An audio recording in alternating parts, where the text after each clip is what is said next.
에, 내일 모레가 우리 민속 대명절인데 오늘 제가 가장 많이 받은 인사가 새해 복 많이 받으라고 교인들이 나가시면서 저에게 전부 그렇게 인사하시더라고요. 복을 많이 받으라고. 근데 오늘 본문 말씀 보니까 내가 반드시 너에게 복 주고 복 주며 너를 번성케 하고 번성케 하리라.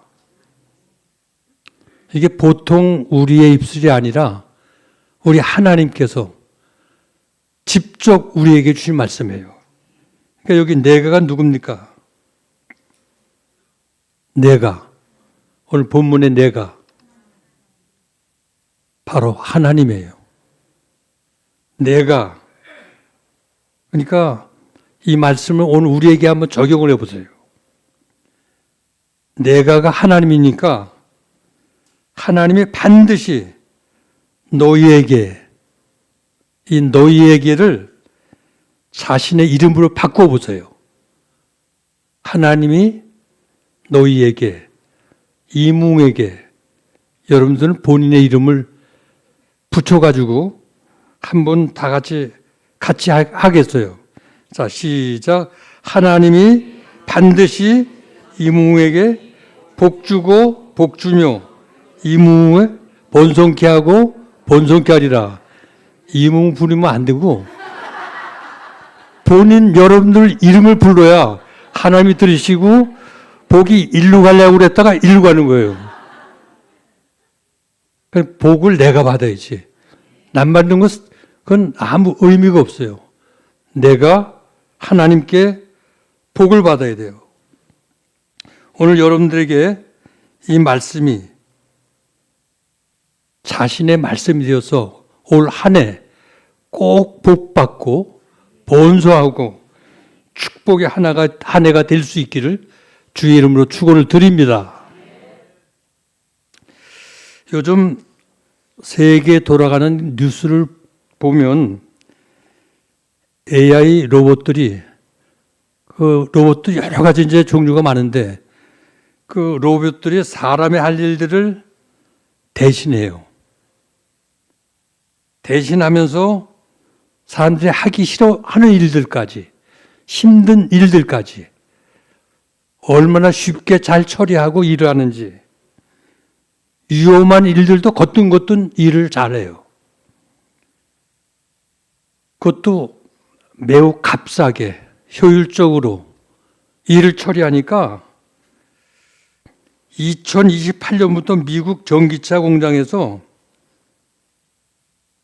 고용인을 뽑지 않고 AI 로봇을 대신해서 모든 일들을 로봇에게 맡기겠다는 거예요. 그래서 신규 사원을 채용하지 않고 전부 회사 방침이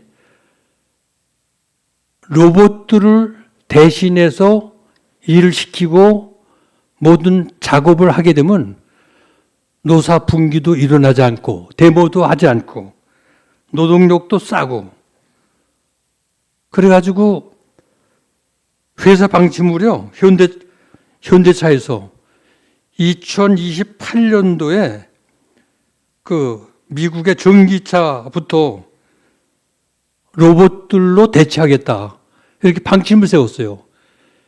괜히 민주노총에서요 이게 소동이 일어났어요. 일체 하나도 로봇들이 회사 안에 고용될 수 없다. 못을 받고 못 들어오겠다고 그렇게 선언을 했어요. 이게 앞으로 어떻게 될지 모르겠어요. 며칠 전 세계적인 AI 그 석학들이 8명이 모여가지고요. 같이 의견을 토의를 하면서 좌담한 것이 조선일보에 게재가 됐어요. 앞으로 2030년이 지나게 되면 인간 사회에 엄청난 영향을 끼칠 로봇들이 또 AI 로봇들이 인간 대신 생산 활동을 하고 그리고 어려운 일들, 힘든 일들까지도 이들이 이 모든 일들을 다 대치를 한다는 거예요. 그래서 이들을 잘 활용하고 또 이들을 잘 이용하면 인간에게 엄청난 유익을 주고 또 인간들의 삶에 엄청난 번영을 가져다 줄 수 있는 아주 편한 세상이 될 수 있다는 거예요. 근데 반면에 이것을 잘못 이용하고 사용하게 되면 영화 매트릭스처럼 AI 로봇들이 인간을 지배하는 종말적인 세상이 도래할 수도 있다. 이렇게 경고를 하고 있습니다. 오래전에 세계적인 석학인 한동대학교의 총장인 김용일 박사가 이런 가상적인 얘기를 오래전에 했어요.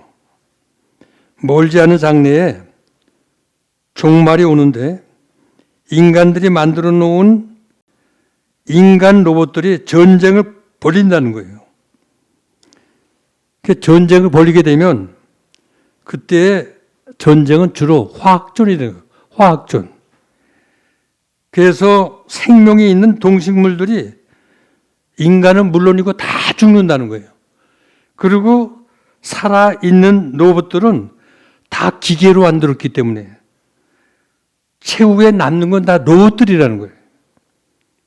전쟁이 끝난 이후에 지구상에 인간은 다 없어지고 로봇들이 살아남아가지고 살아가는데 이들이 세월이 많이 흐른 다음에 로봇들이 하는 말이 우리가 어디서 왔지?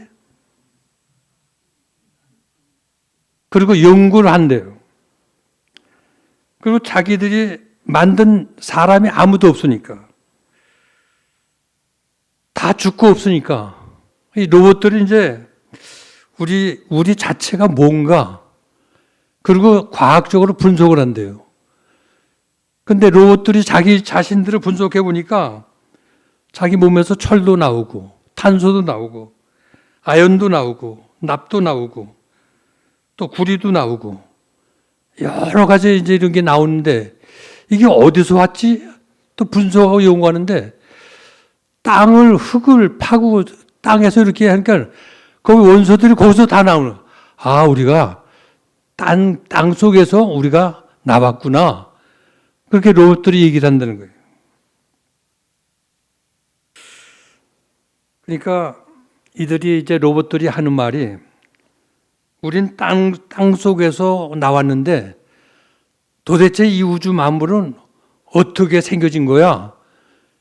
그리고 연구들을 한다는 거예요. 근데 사실 우주 만물의 창조자는 하나님이시고 하나님께서 인간을 만드시고 우주 만물에 복을 주신 분도 하나님이시고 역사의 주관자도 하나님이시고 근데 이런 걸 알지 못하는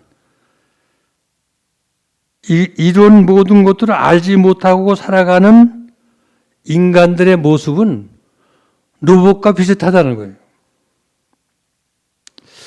우리가 이렇게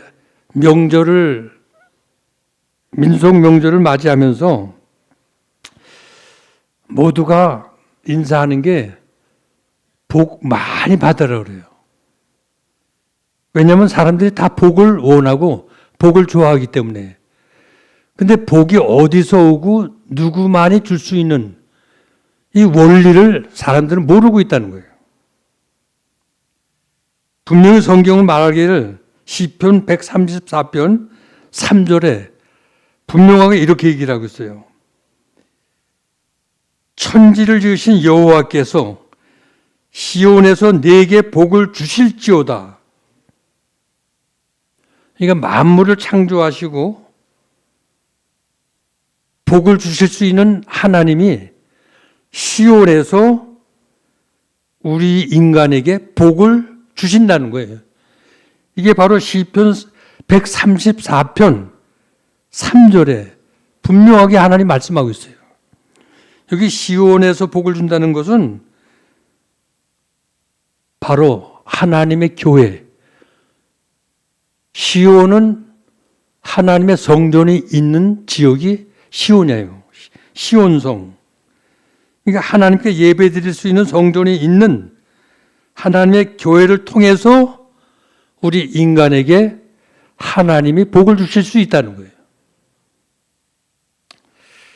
우리가 성경을 연구해 보면 성경 속에는 하나님께서 우리 인간들에게 복을 주시기 위해서 32,500가지의 여러 가지 약속을 하고 계세요. 이걸 보면 하나님은 풍성하신 하나님이시고 또 우리를 만드신 하나님께서는 우리에게 복을 주셔서 우리가 풍성한 하나님의 축복을 누리고 복되게 살기를 하나님은 원하시고 계시다는 거예요. 하나님을 믿는 사람들이 세상에서 찌들리고 가난하고 어렵게 사는 게 아니라 하나님의 풍성한 부유와 축복을 넘치게 받고 정말 부유하게 사는 게 하나님이 원하시는 마음이라는 거예요. 어느 부모가 자기 자식이 잘 되기를 바라지 찌질이 못 나고 찌들리고 그렇게 살기를 원하는 부모 마음이 그런 부모가 어디 있겠어요. 다 풍성하고 축복 가운데 베풀고 구워주고 그렇게 살기를 하나님이 원하시죠. 그런데 그 하나님은 그렇게 풍성하게 축복을 부어주시면서 풍성하게 살기 원하는데 우리 하나님은 아무에게나 복을 부어주는 게 아니에요. 차고 넘친다고 해가지고 아무에게 복 주시는 하나님이 아니라는 거죠. 복을 받을 그릇이 준비되고 복 받을 어떤 자격자가 마련이 될 때에 그 복을 유지하고 복을 하나님 기뻐하는 뜻을 따라서 바르게 활용할 수 있기 때문에 그게 중요한 것은 복 받을 또 그 복을 지킬 또 그 복을 정말 누릴 수 있는 이러한 그릇들이 먼저 되어야 된다는 거예요. 그래야 복을 받을 수 있기 때문에. 그런데 하나님은 어떤 원칙이 있어요. 그냥 복을 그냥 부어주시는 게 아니에요. 하나님은 이렇게 어떤 약속을 말씀하시면서 그 약속을 지킬 때에 풍성한 축복을 우리에게 부어주신다는 거죠. 그게 하나님의 원칙이에요. 그래서 성경 말씀을 쭉 보면요. 하나님의 축복을 그냥 부어주는 게 아니라 어떤 조건과 약속이 있어요. 그 약속을 지켜야 된다는 거죠. 근데 하나님의 약속은 변함이 없어. 꼭 지키신 하나님이에요. 근데 사람은 변화가 많고 변덕도 심하고 약속도 어기고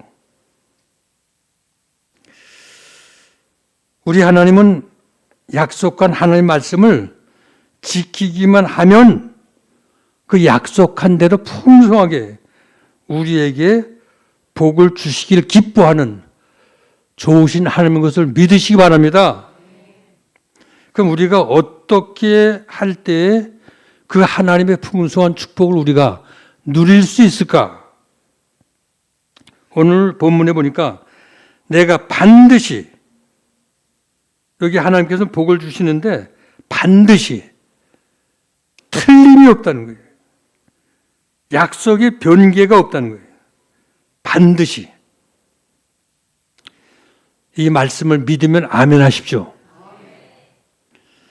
하나님은 창세기 3장 15절 보면 여인의 후손으로 예수 그리스도를 이 땅 위에 보내주실 것을 하나님이 약속했어요. 그 약속대로 예수 그리스도께서 이 땅에 오셨어요. 아이를 낳지 못했던 한나가 하나님 제단 앞에 엎드려 부르짖고 기도를 했죠. 그때 하나님은 엘리 제사장을 통해 가지고 그 한나 여인에게 아들을 주시겠다고 약속을 했어요. 그대로 믿었더니 아들을 사무엘을 주셨어요. 그 아들을 하나님 앞에 소원한 대로 하나님께 다시 바쳤어요. 그랬더니 세 아들과 두 딸을 넘치게 더 주셨어요. 하나님이 약속을 지키신 하나님이에요. 신실하신 하나님이시기 때문에 변덕이 없고 변함이 없으신 하나님이시기 때문에 사람이 받는 모든 축복은 이 하나님이 주셔야 돼요.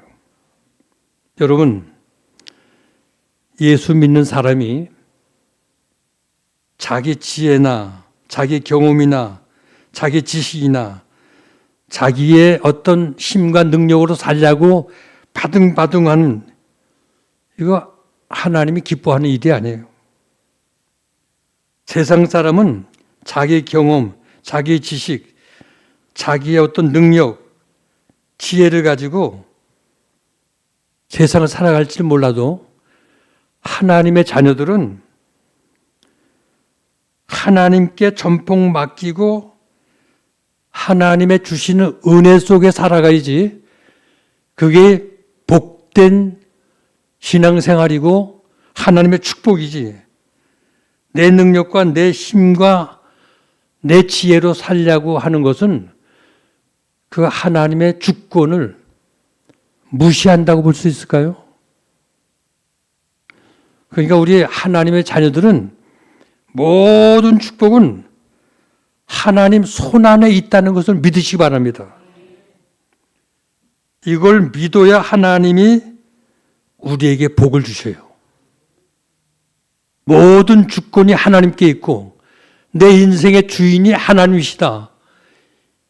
내 가슴 속에서 이 심정이 수락되고 믿어지고 그렇게 고백될 때 거기에 하나님께서 복을 주신다는 거예요. 히브리서 11장 6절 보면 믿음이 없이는 하나님을 기쁘시게 못하나니 하나님께 나가는 자는 반드시 그가 계신 곳과 그가 자기를 찾는 자들에게 상 주심을 믿어야 한다고 그랬어요. 그러니까 믿음이 없으면 하나님의 축복을 받을 수가 없어요. 믿음이 없으면 하나님을 기쁘시게 할 수도 없어요. 여러분, 인생을 살면서 하나님을 기쁘시게 하면 상 주시고 잘 되는 역사가 있는 줄 믿으시기 바랍니다. 하나님은 축복의 아버지이십니다. 이를 믿는 자에게 하나님은 상을 주시고요. 이를 믿는 자에게 하나님은 또 축복을 부어주십니다. 안 될 것 같아도 되는 길이 열려지고요. 꼬이는 것 같아도 전화 위복이 일어나고요. 인간적으로 생각할 수 없는 일들이 엄청나게 일어나기 때문에 우리 인생의 삶이요. 하나님의 도움 속에 사는 것이 큰 복인 줄을 믿으시기 바랍니다. 그래서 새해는 우리에게 주신 말씀을 붙들고 반드시 본송하는 반드시 하나님께 복을 받는 축복의 한 해가 되기를 주의 이름으로 축원드립니다. 오늘 본문에 너를 복주고라고 말하고 있어요. 구체적으로 여기에 너를 누구라고 말할 수 있죠? 여기 오늘 본문에 너가 누구예요? 아브라함. 그러니까 아브라함을 불러서 너는 큰 민족을 이루고 너를 복주겠다. 그리고 너가 복의 근원이 되게 하겠다. 이게 하나님의 선언이에요. 지금 세계 모든 경제, 정치, 문화, 그리고 노벨상을 받은 많은 사람들 가운데 세계 영향을 가장 크게 끼치는 민족이 유대민족이에요. 유대인들. 하나님이 약속대로 아브라함에게 큰 민족이 되게 하셨고요. 축복을 빌어 주셨어요. 나이 100세에 아들 이삭을 얻었죠. 그 자손이 번창하는 축복을 받게 됐어요.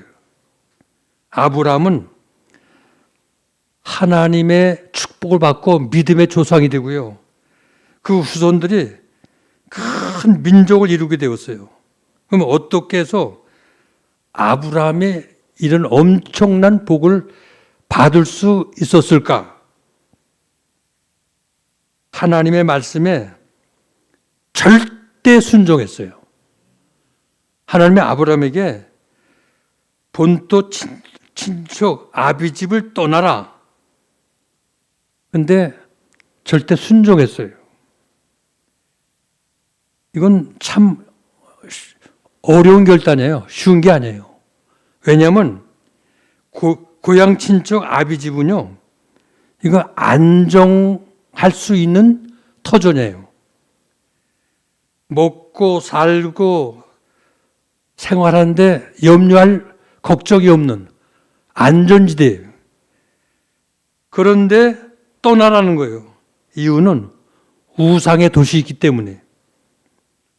그때 아브라함은 두말하지 않고 그대로 순종했어요. 또 명령을 해요. 하나님이 100세에 주신 독자 이삭 하나님 제물로 바치라. 그 하나님 명령 앞에 또 하나님께 드렸어요.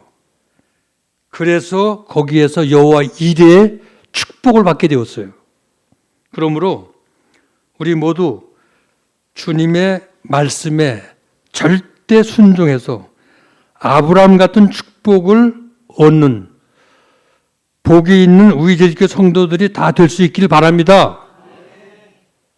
그럼 하나님께서 받는 축복의 그 내용이 뭔가? 여기 본문 15절 보니까 계속해서 너를 복주고 복주고 번성케 하고 번성케 하리라. 이게 갑절의 복이에요. 갑절. 복주고 또 복주고 번성케 하고 또 번성케 하리라. 근데 여기 복, 히브리 원어는 바라크를 썼어요. 바라크. 이 말의 뜻은 하나님 앞에 무릎을 꿇는다. 이게 바라크예요. 그러니까 언제 우리가 무릎을 꿇습니까? 기도할 때, 예배할 때. 그러니까 하나님 앞에 무릎을 꿇는다는 것은 경배한다는 거예요. 그 앞에 엎드려 경외한다는 거예요. 그러니까 기도와 예배가 이게 우리에게 큰 복인 것을 믿으시기 바랍니다. 그리고 하나님이 기뻐하는 일이에요. 기도와 예배가. 그래서 인생의 성공자가 되려면 예배 성공자가 되셔야 돼요. 여기 번성케 하고 또 번성케 한다. 이게 무슨 뜻이에요? 사업에 형통하는 것을 말하는 거예요. 사업이 형통해지고 번창해지고 자손이 잘 되고 창대해지는 것. 그리고 물질이 계속 이렇게 많아지는 거예요. 자산이 커지는 거. 그러니까 하나님께 바르게 예배하고 하나님 기뻐하는 뜻을 따라 바르게 살면 이런 하나님의 복을 우리에게 주신다는 거예요. 그래서 창세기 12장 2절 보면 너로 이 큰 민족을 이루고 하늘의 별처럼 바닷가의 모래알처럼 이렇게 많아질 거를 약속했는데 아브라함이 그렇게 복을 받았잖아요. 복을 받았어요. 그래서 창세기 15절, 본문 15절 보니까 저가 이같이 오래 참아 약속을 받았느니라. 하나님의 축복은요, 준비된 자가 받는데 그냥 갑자기 받는 게 아니에요. 오래 참아서 그 약속을 받았다고 오늘 본문에 말씀하고 있어요. 오래 참아서. 하나님은 아브라함을 축복할 때 75세 때 하나님이 아브라함을 불러 축복했어요. 근데 그 축복이 아브라함이 기다리고 기다렸는데 1년, 2년, 10년 넘어도 답이 안 오는 거예요. 11년이 지나도. 그러니까 계속 기다리고 인내하지 못하고요. 인간적인 방법으로 다른 길을 택해요. 아브라함이. 하갈을 취해서 인간적인 방법으로 이스마엘을 낳아요. 아내 사라를 통해서 이삭을 주시겠다고 약속했는데 기다리지 못하고 인간의 정욕적인 방법으로 하갈을 통해서 이스마엘을 낳아요. 근데 하나님은 그 이스마엘을 약속의 자녀가 그건 아니다. 그리고 그 이후에 14년 이후에 아브라함의 100세가 됐을 때 사라를 통해서 이삭을 주셔요. 하나님이 처음 약속하시고 25년이 지난 75세 때 아브라함에게 축복의 약속을 했는데 100세 때 25년 지나서 약속이 이루어지는 거예요. 그때까지 기다려야 되는데 인내하지 못하고 우리 인간들은요 하나님이 주실 때까지 인내하고 참고 기다려야 되거든요. 내가 원하는 때에 하나님이 주시는 게 아니라 하나님이 원하시고 하나님이 뜻하신 하나님의 시간표에 하나님께서 작정한 때에 우리에게 주시는데 우리 인간들이 너무 조급하고요. 너무 인내할 줄 몰라요. 기다릴 줄 몰라요. 그래서 이스마엘인 아들인 줄 알고 그렇게 살다가 이삭을 얻게 되니까 이 가정에 분란이 일어나요. 갈등이 일어나요. 문제가 생겼어요. 이스마엘이 어린 이삭을 구박을 하면서 회롱해요. 그러니까 이삭의 어머니인 사라가 그걸 볼 수가 없는 거예요. 그 가정 안에서 기분이 상하니까 싸움이 일어나요. 갈등이 일어나게 되니까 아브라함이 이스마엘과 하갈을 그 집에서 쫓아내요. 쫓아내니까 그 가정에 평안이 오고 하나님의 큰 복을 누리게 돼요. 여기 오묘한 하나님의 진리와 뜻이 있어요.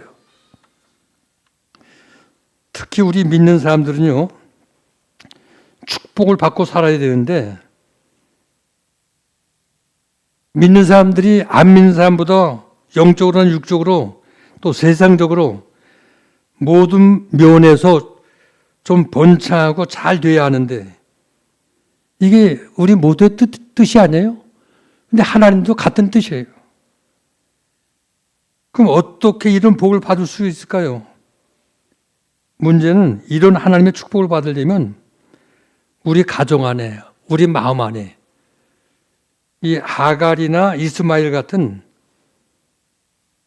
하나님이 원치 아니한 모든 것들을 다 쫓아내야 돼요. 청소를 해내야 된다는 거예요. 그래 평안이 있고 하나님의 축복을 누릴 수가 있다는 거죠. 그러니까 내 마음 안에, 내 가정 안에 세상적인 정욕과 이스마엘, 이런 하갈, 이런 게 도사리고 있고 하나님의 기뻐하지 않은 것들이 진을 치고 있게 되면 하나님의 축복을 얻을 수가 없다는 거예요. 그리고 하나님의 축복은요, 인내하고 기다릴 줄 알아야 돼요. 그럴 때 때가 되면 하나님이 주시기 때문에. 그러나 신앙은 기적이에요. 신앙은 또한 결단이기도 하고요. 신앙은 하나님의 약속이기도 하고.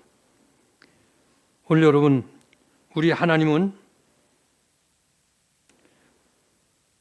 은혜 주시기를 기뻐하는, 축복 주시기를 기뻐하는 하나님이신데 이 약속을 붙들고 기다리고 인내하고 계속 하나님의 축복을 받을 수 있기를 바랍니다.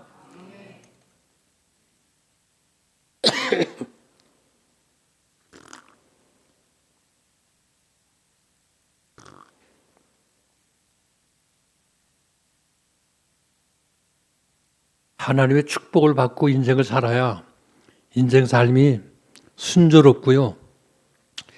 그 삶이 힘들지 않고 모든 것들이 잘 풀리고 그렇게 살지, 하나님의 축복을 받지 못하고 내 인간의 힘으로 살면 우리 인생 가는 길이 참 고달프고요. 힘들고 어려운 일들이 많이 일어나게 돼 있어요. 그러니까 힘들고 어려운 이 세상길을 주님 없이 살아가다가 영혼도 육체도 병이 들어 실패한 인생으로 살지 말고 하나님의 약속의 말씀을 붙들고 하나님의 약속을 지키며 하나님의 도움을 바라며 살 때 우리 하나님께서 우리를 붙들어 주시고 닫힌 문을 열어주시고 우리 인생 가는 길을 도와주시는 축복의 하나님인 것을 믿으시기 바랍니다. 근데 우리가 알아야 할 것은 복은 아무나 주는 게 아니에요. 복은 하나님이 주시는 거예요. 하나님만이 주실 수 있어요. 근데 주시는 하나님은 우리의 마음 그릇, 복을 받을 준비가 되어 있을 때 하나님께서는 복을 주신다는 거예요. 그럼 어떤 사람에게 그 복을 받을 준비가 된 그릇이 어떤 사람인가? 오늘 본문에 세 가지를 우리에게 우리 하나님 말씀하고 있어요. 그 세 가지 원리가 뭐냐? 첫째, 부지런해야 돼요. 첫째, 본문 11절 상반절을 보면 우리가 간절히 원하는 것은 너희 각 사람이 동일한 부지런함을 나타내요. 그리고 12절 서두에도 게으르지 아니하고, 그러니까 삶이 부지런해야 된다는 거예요. 그러니까 부지런하라는 말이 거듭거듭 나오고 있어요. 본문에서 부지런하기 바라는 것은 이건 우리 신앙생활에도 게을름은 신앙의 진전이 없어요. 신앙이 성장될 수가 없어요. 부지런해야 돼요. 사회에서도 가정에서도 부지런해야 그 사람의 뭔가가 사람에게 인정받고 그 인생의 삶이 복되지, 게으름은 아무것도 할 수가 없어요. 근데 신앙생활도 마찬가지예요. 신앙생활도 부지런할 때 믿음도 성장되고요.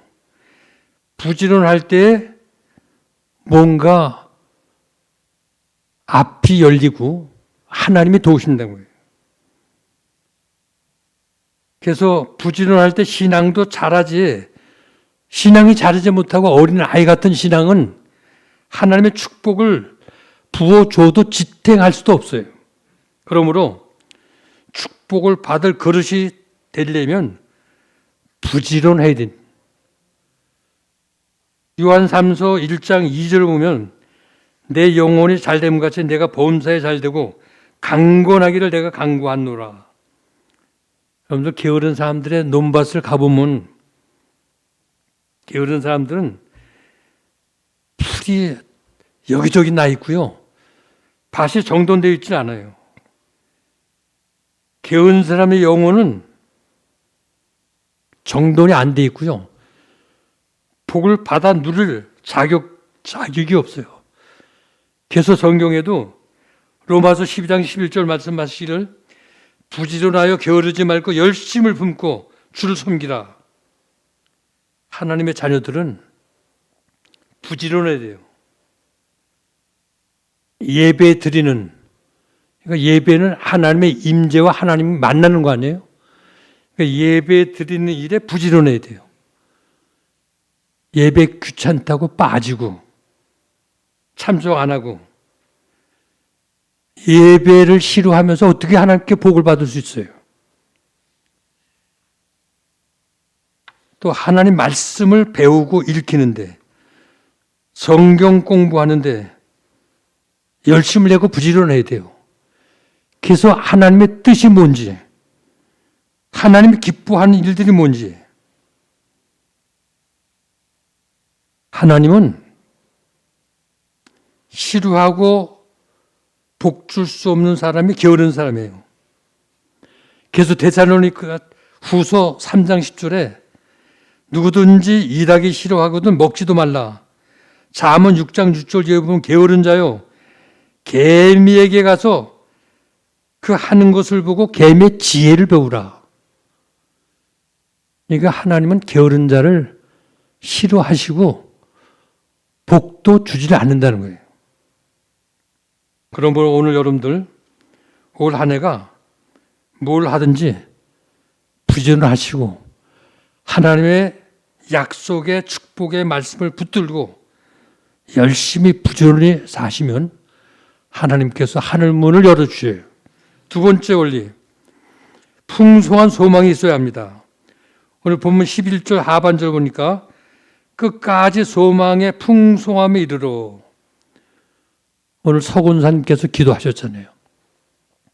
이 풍성한 소망, 우리가 인생을 살아가면서 이 소망이 얼마나 중요한지 몰라요. 내 가슴에 소망을 담고 소망을 가지고 산다는 것, 그 삶이 뭔가 활력이 있고요. 소망에 어떤 목적이 있기 때문에 흔들리질 않아요.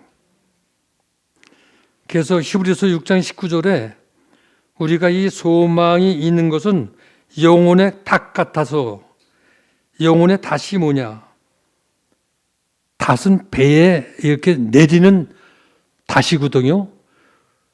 풍랑이 일고 흔들릴 때 배가 흔들리지 말고 풍랑에 막 엉키지 못하게 땅에 탁 떨어지면서 그 닷, 배가 흔들리지 말라는 거예요.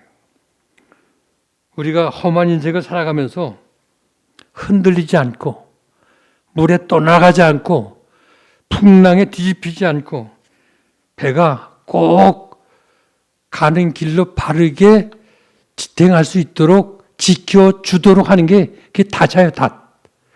그러니까 우리가 소망을 가지고 산다는 것, 이건 그 삶이 흔들리질 않아요. 언젠가 수해로 인해서 농작물과 홍수가 막 나니까요. 비닐하우스가 다 흙에 뒤집히고 가라앉고 해가지고 농사가 다 망가졌어요. 그 농사를 위해서 투자한 비용도 다 빚으로 남고 재기할 희망도 보이지 않고, 그러니까 이 농부가요 너무 절망하고 좌절하다 노모를 두고 그냥 혼자 자살해 버렸어요. 그런데 하나님을 섬기는 성도는 어떤 환난과 핍박과 역경과 어려움이 있다 할지라도 절대로 절망하거나 낙심해서 안 된다는 거예요. 소망을 우리 하나님께 두고 흔들지 말고 굳건히 세상을 살아나가야지 그게 복을 받을 수 있는 자격이 있는 거예요. 조그만 일을 만났는데 낙심하고 절망하고 주저앉고,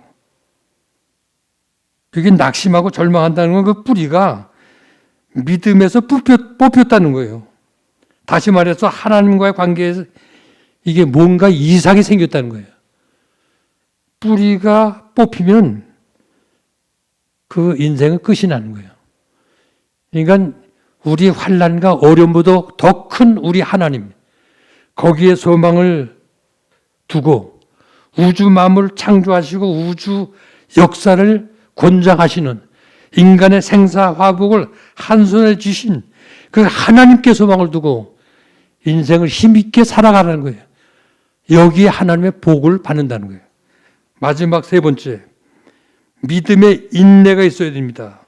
여기 12절, 믿음과 오래 참음으로 말미암아 약속들을 기업으로 받는 자들을 본받는 자가 되게 하려 하는 것이라.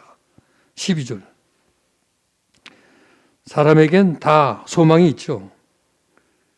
근데 모든 사람이 그 꿈을 이루는 것은 아니죠. 꿈을 이루는 그 사람에게는 반드시 믿음이 있고요. 그리고 참고 인내하는 기다림이 있는 사람이 승리하게 돼 있어요. 왜냐하면 세상 만사의 모든 일에는 때가 있어요. 시간대.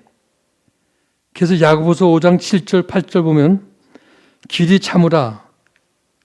보라 농부가 땅에서 나는 귀한 열매를 바라고 길이 참아 이른 비와 늦은 비를 기다리나니 너희도 길이 참고 마음을 굳게 하라.